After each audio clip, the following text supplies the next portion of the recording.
Bu hikoya hammani yig'latdi. 5 nafar qizi bor 73 yoshli ayol vafot etdi.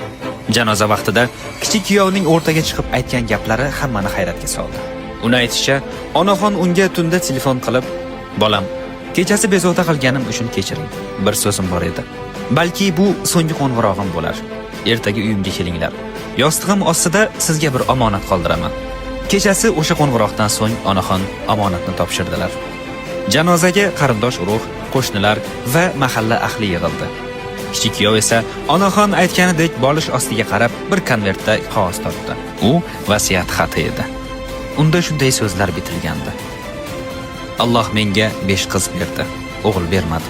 Ularni qornimda ko'tardim, tug'dim, emizdim, o'stirdim, o'qitdim va o'z egalariga topshirdim. Bugun oyoqlarimda kuch qolmadi.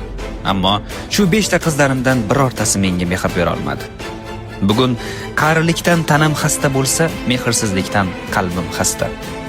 Bilaman, hozir hamma farzandlarim o'limimni kutishyapti. O'lsam, shu uy-joy ham talash bo'ladi. Birginasiz qizimdan yashirib bo'lsa ham menga bozorliklar qilib tashlab ketdingiz. Qo'limga pul berdingiz, dorilarimni olib berdingiz. Erki o'g'lim, Alloh bergan ne'matim. Sizdan mingdan ming roziman.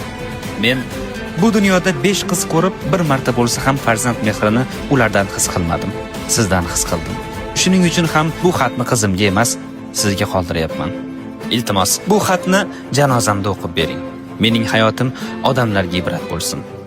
Bolalarni boqaman deb tarbiyalarga vaqt ajratmay, menga o'xshab oxirida xor bo'lmasinlar.